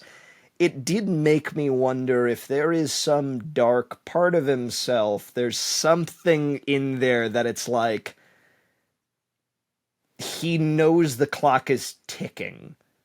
And he the knows the clock is clock is constantly ticking. This is one thing I know about him. He's been telling us. And there is something, and it comes out in this story about, like, that's what stood out to me so much. Kate, as an older woman, has the thought of, what if the past isn't real at all? It's just animated by our memories. I thought that was a little interesting, where like something so traumatic, so impactful, so heart racing happens, and then time just makes it go the fuck away. Yeah. Time just We're to the point where eliminates it. she was like, did I even like murder them? Because I covered it up, right? So it's like there were some interesting things there. The details Like, become... well, when you really think about it, I actually didn't kill anybody. Yeah. Well, I'd like to even though I didn't do it. Yeah, exactly. I filmed Yeah. it, but No, it smacks of I apologize for the deaths of Adam and Bruce, even though I didn't do it. Yeah. But it's I was there. though. There is just such an interesting aspect where I'm like, okay, do I want to play armchair psychologist? Absolutely. I think this book, and if you as a companion to movie making nerd, you get a real good look into his psychology. You get a full picture. There is It's very something. interesting. There is something in the mind of James Rolfe that is not only aware of time, but is goddamn terrified of it. Well, some people are afraid of death. Yeah. I mean, that's fundamentally what it is to be afraid of time passing. We're all afraid. We're all a little afraid of death. But some people, it's my father is one of these people. He since I've known him his whole life, he's been worried about the next thing. And we at the beginning of this, we were talking about Billy, and it's like our lives are but vapor. Like you do, everybody has to make peace with that. It sounds like he's trying to make peace with it. Yeah, and I think the problem is that I look at a book like this and I say, James isn't making peace with it as much as he is saying, I gotta take as much as I can. Smoke 'em while you got 'em.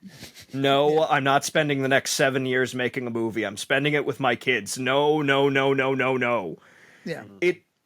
It smacks very interesting, because the problem is, with another author, I'd be able to be like, who knows? But the problem is, I know this guy too well. Unlike Dan Olson, I do know James Rolfe. It's like, and it smacks very much of, time is not only coming, it's not only a thing to be aware of, it's something to be feared.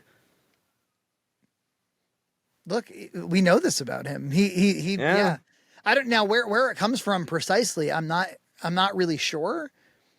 I can only really add it up to like, because why would anybody live in fear of fleeting seconds, fleeting minutes and hours? And it's good to be time conscious because we don't have an infinite supply of it. But you also like it's limited no matter what. You know, that's the other side of that coin.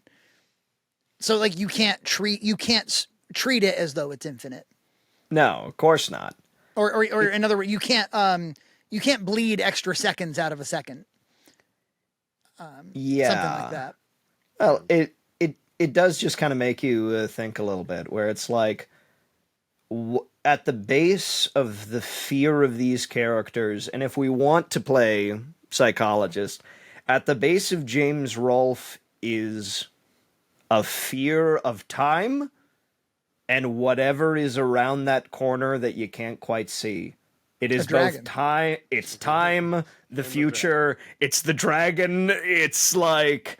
All right, so, well, since we're playing this game of the psychologist, what is the dragon? I really do think it's the unknown. I think it's... because it's like... it's what's around the bend. Because ultimately, Kate doesn't see the dragon. Kate doesn't see it. All she sees is the hole in the wall. And as far as Dante is concerned, before the lever's pulled, it's just sound. It's just a rumbling. It's fire. It's fog. It's smoke on the other side of the tunnel. Hell. I think the dragon is just what's up ahead. And that doesn't look too good. It's... you know what also it's that... is? Yeah. In the beginning of the story, you know, he's talking about like the lever, and it's two paths. And he kind of, like, as a 44-year-old loser, I think he sort of regrets that decision to not go down that path of adventure. And so, and that's why he's a loser, because every time in his life, which is weird because I feel like James has picked adventure enough to have a very interesting life. Yeah, maybe he's fearful, though, that there's like some times where he didn't and missed opportunities. Because if you're afraid of time, you're afraid of missed opportunities. Yeah. Maybe. Yeah. It made him bald. Choosing the coward's way made you bald. You should have put the lever to the left and seen the dragon. You would have had a beautiful... James, you would have had a beautiful head of hair.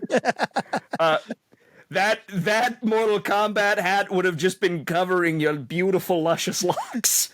It would have been collecting dust somewhere else.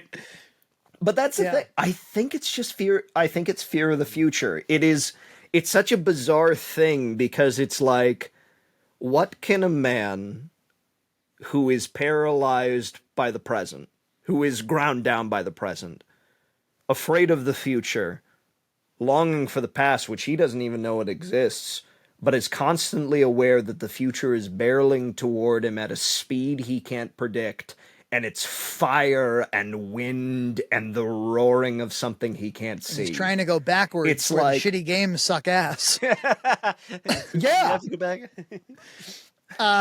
There's something intriguing about that psychologically to me, where it's like, James can't move. He can't move. Yeah, no, I think you're onto something because in fact, our friend Dan Olson said as much, where he was like, "Hey, just the guy's immovable. His interests don't evolve. But of course, I think he has evolved, or maybe you could say he devolved. But I guess what you would say is he was like nerdy, socially awkward filmmaker guy, AVGN, father. Those are like the three major milestones of his life. So he's evolved in that Rock sense. star. Yes, currently rock star, dad rock star. Let's go a little deeper, if you'll indulge me. If the symbolism of the dragon in this is basically a fear of time, it sounds like that's what we're saying. It's like the unknown future or something, and maybe the future is hell, and maybe it's opportunity, right? Because there's a thrill to the dragon. There's fear and there's thrill to the dragon. Yeah. What is the dragon in My Dragon in My Dreams? In other words, because he talked all about that in a movie making nerd, this dragon that he couldn't get out of his head. I think he was trying to say it's like the spirit of creativity. Like he's always talking about that silly ass long necked dragon from the playground, like because it represents like a spirit of creativity or something. But it also, similar to this book, it horrified him and he was drawn to it. Right? There's that whole thing. We come back to the two paths thing. The way that I see it, whenever you encounter something, especially from your childhood, it is either as big as you remembered, or smaller than it seemed at the time. And I think that what we have is the two sides of the coin. The dragon in my dreams is the benign. It is here's something that terrified me. Here's something that terrified me that I didn't understand. This is a piece of the unknown that actually is benign. That you see it again and and you duck walk away. Like you leave. You see the construction man's butt, you see the sign of the moon, and you leave. That's an old archetype. It is. But they etched that shit in stone tablets, that guy's butt. Yes, the stoneman's crack. Very. It's very historical, steeped in meaning. But it's like you have the benign, where something you see and you look back on it that is unknown does end up to be smaller than it seems. Maybe you wish it was something grander. Like I think somebody specifies that. Like Dante says, I kind of wish I could be scared again. I don't know what it is. I wish I could throw my hands up and scream and go, ah, and release it all. But I can't. And I think that's the benign angle. That the dragon actually turns out to be a statue you saw as a kid. But I think deep down, in at least Dante's mind, the flip side is, what if it was still exciting and still dangerous and still just as scary as I thought it was? What if it doesn't let me down? What if it's just as real as I thought it once was? And it's sort of the double edge of it's just like, it's pure fear. It'll kill you. But there is the want and the expectation that you don't want it to just be a statue with the construction worker's crack. You want it to be the real dragon. You don't want it to be the goofy it's like, it could be nothing and it could be a boat. It could, what will you get for a prize? It could even be a boat. I wanted to read a quote from this is the kind of dialogue you're getting in this book. Before you let Levi let you believe that this is a brilliant piece of literature. It isn't. I'm being as charitable as I can. I mean, really, really charitable. Yeah. You're boxing yourself in, Dante. You're living your life strictly on nostalgia. That keeps you from achieving anything new. It's a little on the nose. That's straight out of an AVGN episode. Yeah. Who would say it? Him? Yeah. You're boxing yourself in. To himself, his older version of himself. The face comes up in the Rampage cabinet and tells him. Look, much like the AVGN movie, I thought this was missing Mike Matei. Mike Matei is Bruce. No, he should have been Adam. He should have been Adam. Yeah. Fuck this. I'm gonna go play fucking D&D. Do you think Mike will read this book? No. No? No. Could he play it? Did you see that our friend Lord Taco made a Game Boy Color version of Inspector Gadget and Mike Matei? That's awesome. Brown. It's incredible. It's pretty I incredible. want brownbricks.gbc. Yeah. Brownbricks.gbc. If Mike doesn't stream that, what the fuck? What do we have to do? Yeah. No, he did. He did. He speedrunned it. Matei himself? He speedran it. Yes. No way. The video's out there. Oh my god! How He did I did miss it. this? And I was really like, awesome. man, Lord, you're moving up in the world. Wow, Lord Taco, nice job. Yeah. Also Dante doesn't have children, and that's kind of emphasized He does a little not. bit here too. Nobody does. Right. Nobody in the story does. Yeah. Nobody has a family. Yeah, nobody cares about any of these people because they can get bulldozed over and nobody knows. Here's another line. Dante thought of all the missed opportunities and regrets and cried out, "Why did I not do the things I wanted when I had the chance?" Question mark, exclamation point. Shitty games. Am I doomed to be a bald fat trucker? I'm surrounded by Curse a this- shitty mom. Curse this truck to the bowels of hell. It's like I'm swimming in a river of shit, but it's actually gnomes. Everything's poop with this guy. I think that's it. I got nothing left to say about the Gnome Cave. I hope everybody I hope everybody's happy with the timeliness of this. This is unprecedented. Yeah. Thankfully, it was a very short book. Thankfully. Yeah, and to clear my good name a little bit. I try my very best to read into things a little bit more. I try to give people the time of day. And what interests me about this book far more is what does this, because there's so much autobiographical information in it, what does this end up saying about James Rolfe? Yeah. No, because the book everything you're itself saying makes is a lot of sense to me. Yeah. The book itself is fine. It's fine. Extraordinarily It's fine. mediocre. I mean, it's like, if you guys listen, as fans, if you want to get a glimpse further into the mind of James Rolfe, give it a whirl. Have fun. I mean, that's the if you gave this to me and you said I didn't know it was by James Rolfe, I'd be like, what the fuck is this? But because it's written by James Rolfe, it's way more interesting. Or would you be like 30 minutes in and you'd be like, did James Rolfe write this by any chance? Wait a minute, dragons. Would it reveal yeah, itself? what is this?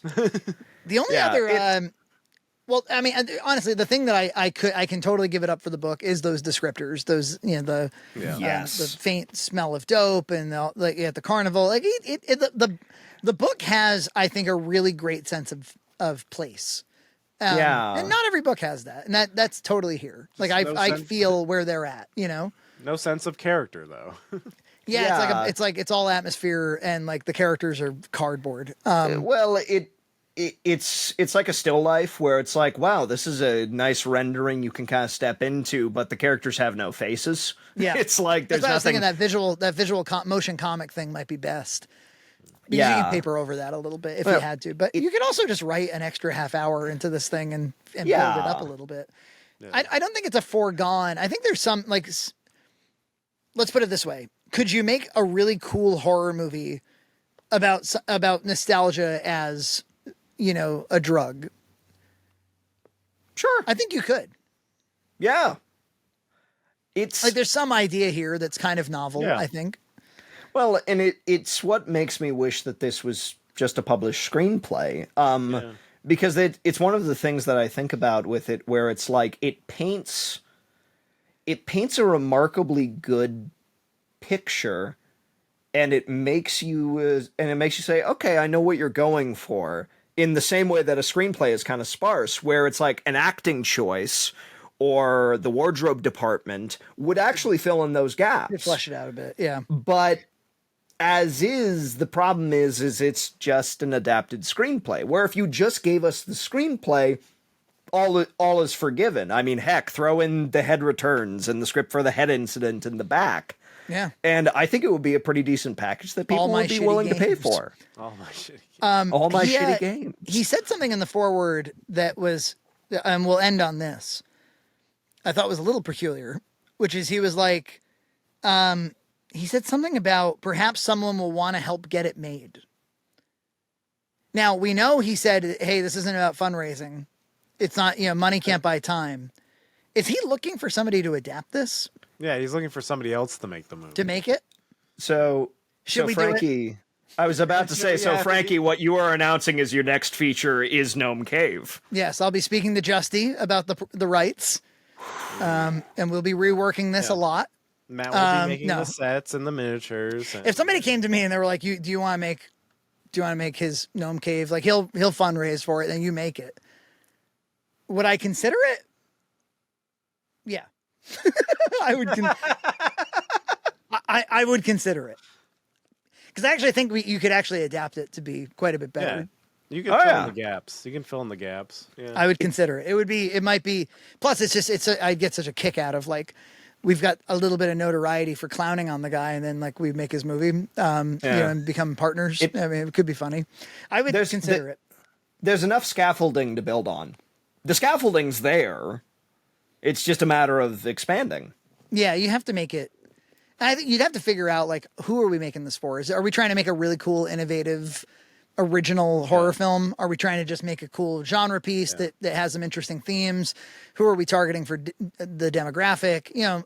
My instinct is like if you're going to spend any time making a movie, you should try to make the coolest, most innovative movie possible. That's my take. Have somebody with some emotional intelligence write the dialogue. That's what I'm saying. That's what I'm trying to tell you. Yeah, exactly. Let James describe the inanimate objects. The animate objects, let somebody else. But before we go, Levi, why don't you pitch your YouTube channel? Oh, wonderful. Yeah, I do book reviews on Your Captain Speaking. I talk about specifically men's action. The idea being there was a time from like the 20s up through about the 80s that we had like thin 110, 150 page paperbacks that were just made to entertain you.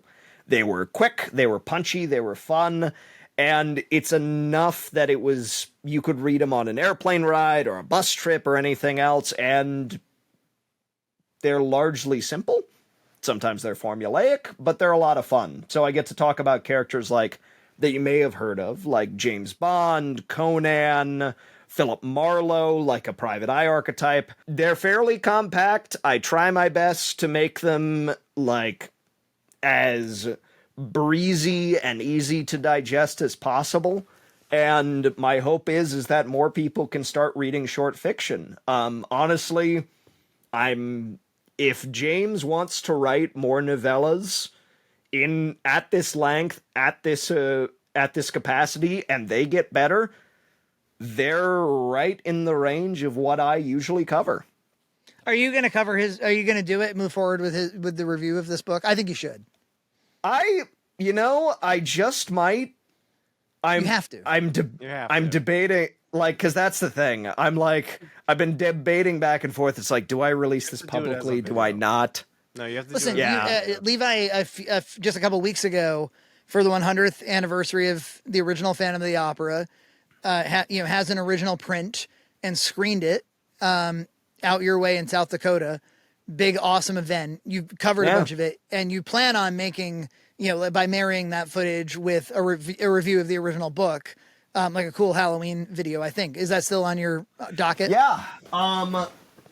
Over here, this is an original 1925 copy of the book. Wow. So this was released to coincide with the film release. This was not cheap, as you can see. It's a pretty gnarly looking copy. But so this is the book I will be reading through that. I am getting locations set up. I want it to be a nice big knockdown, drag out type video for Halloween for the 100th anniversary and to marry it with my footage of the event. So I'm thinking if you did Gnome Cave and that, it's going to be a fucking happy Halloween for me. Oh, baby. I'm gonna be able to pop on some good watching. We're gonna be eating good this Halloween. For you, Mr. Frayne, anything. I'm gonna be fisting candy corns while watching your video. I wrote the script. I wrote the script. I read this book last night, and I slept on it, and I got up the next morning, and I'm like, I'm gonna hammer out this script while everything's fresh in my mind. Do it. And I think it's pretty good. There's maybe a few more jokes in it that I'm like that were made a little bit for the for the inner circle, but I may keep them, I may not. Hey, we'll see how they play. But I don't know what you could do for visuals. You could do garish VO3 AI videos or something, but they don't play very well. Well, I mean, the thing is so much of the channel. If you guys, for those of you listening and watching, want a taste of that, it's mostly excerpts of the book. I do quotations. I go through it one by one. Sometimes I get to shoot original footage for them as well. I don't think I'd have much of a problem. For the script I wrote, I cover Gnome Cave like I cover anything else. I try and be as fair as I can. I try and give you all the details that I can. At the very least, I walked into this book saying, what if James pulls it off? What if he does it? What if he does it? And I wrote the review in the same way.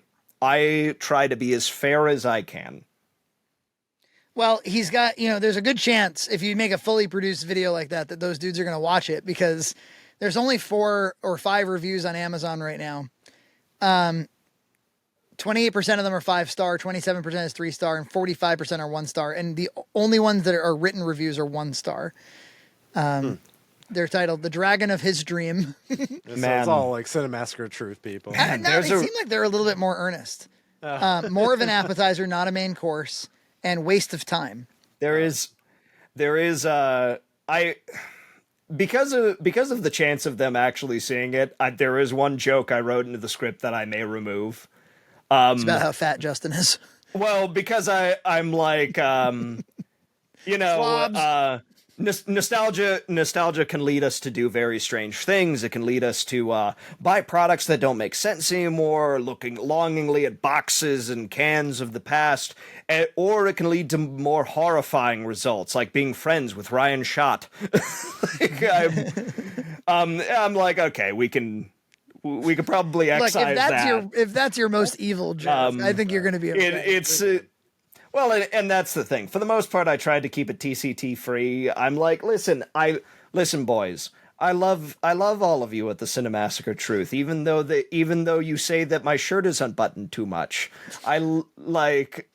We all wish we could unbutton that. I will become more undignified than this. But the fact of the matter is that it's like I am trying to approach the book the same way I would approach anything else, and that is as fair and as charitable as I can. Unlike Amazon _customer who gave it 1-star, waste of time, awful writing, period. It legitimately reads like a high school freshman's creative writing assignment they got a C on. Well, that's not true. That's not true. No. In high school, if you wrote that, you get an A+. grade. You get an A+ for that. Yeah. That's a little untrue. But the guy above is saying something similar. The writing isn't bad. It just reads like a high school or undergrad creative writing project. We have a theme here. I see the vision though, and it's such a ridiculous story that it would have definitely worked better as a low budget horror movie. I'm not sure. James, I'm sure you'll read these early reviews, so please take more time to bake the story before you print physical books. He's not going to. It needs to be fleshed out and should be 200 to 300 pages based on the writing style so far. With extra detail, I could see this being a 3-star story or better. Has James ever put out a piece of fiction that was well received? I guess Mr. Bucket and Board James? Question mark? Yeah, well, yeah, but I think if you asked people, they would tell you that like there's a point at which Board James makes no sense and it gets really Legend stupid. of the Blue Hole? What's that one? That was his college graduate film. It's sort of like a light Twilight Zone type picture. Is that the one that's not the one that's like black and white in a woods?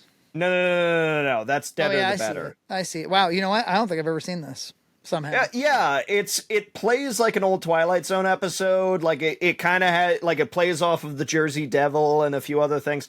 I think generally speaking, people like it. I haven't seen it in years, but I recall liking it well enough. Do you have a favorite Cinemassacre video of all time? What is my favorite Cinemassacre video Like right of off all the top time? of your head. Right off the top, I mean 200 has got to be totally like, for me too. Yeah, 200 freaking rules. I mean, it's really, really damn good. The other things that I return to over and over and over again, mostly because I like listening to things while I do the same thing. I love his room tours. I love him just talking off the dome about his VHS and DVD collection, like, hey, let me just walk you through how I organize things. And while I'm organizing my tapes, I'm like, oh, this is fun. You know what? One of his best pieces that I feel like doesn't get talked about quite enough is Rocky Jumped a Park Bench. Oh, that's a great one. Yeah, that's probably my second favorite, I would say. He's got some good ones that I return to for sure. He's made a lot of great videos. He certainly during college and afterwards. I remember the excitement of you would have been young, but like when Turtle Tuesdays were coming out every week and stuff. It was a good time. He was putting out like very spontaneous movie reviews a lot. Like, hey, I'm just going to do some Friday the 13th, movie reviews for a while. I'm going to do top 10 head explosions and whatever. Didn't he have a deal with, it was either FX or Spike for a little bit, where he was just like making stuff for him? Was like 10-minute quickie videos of just like, oh, James Rolfe is on TV. Like, that's why when EJ is like, he should just do Nerd Showcase or whatever. Yeah. I'm like, well, it kind of, I think that would, I mean, he's done clip farming videos before. Well, I mean, we all kind of say, and we all kind of know that it's like, well, James isn't very good off the top of his head. But at the same time, I think he is, ironically, only if he's completely alone, rather coincidentally. Because it's, when you're in a room with Justin and Tony, who wants to hog the camera a little bit, it's in his nature, of course he's going to get trampled. But when he's just like talking about his VHS collection or sitting with Mike Matei running 16mm cartoons, it's a blast. Yeah, it's so much fun. I like those videos too, like the old Donald Duck stuff, and yeah. Yeah. Well, I mean, also as as a fellow curator of film, I love watching the 16mm video, just because it's watching people doing what I myself am doing. Yeah. If only they could just get Mike to sit on a couch next to him again. The content can just be whatever they want it to be from there. Maybe Mike should just move in. Just move in. Yeah, why doesn't he get like an in-law apartment? He can just be in there. Yeah, I was editing the most recent video when we talked about Plinkett and we talked about AVGN, and we were saying Mike could just play the game and then James could review it, and I was editing it, and I just wanted like a quick funny clip of Mike that I could drop in, and you download one of his 7-hour streams, right? And I'm like, how am I gonna? What's the selection process going to look like here to find something funny that he says in 7 hours? And you know what you do, dude? You just place the scrubber somewhere in the middle and you press play. Chances are that dude's saying something ridiculous. You're like, Mike Matei is a mouth without a clutch. Yeah. He rolls. Almost like, especially like out of context, spontaneous clips in the middle of your timeline. You can't lose. You can locos banditos your way. The one I found, I don't know what the context of it was. I never even bothered to check. But EJ was saying he could play the games. And the clip I found, he was like, I fucking heard it. That means I get fucking half. I was like, perfect. Yeah, that sounds good. You get half, Mike. Yeah, He currently gets half, as far as I'm aware. All right, I was about to say it's like the company. Yeah, exactly. All right, well, that's Gnome Cave, everybody. I hope you enjoyed. Maybe when it comes out on paperback or audiobook, give it a whirl. 2x it, perhaps, if you really want to be in the know. I think you do have to love this man on another level to read this book. If you if you want to be in the gnome, if you want to be in the gnome, let's end it right there. Red Cow Arcade.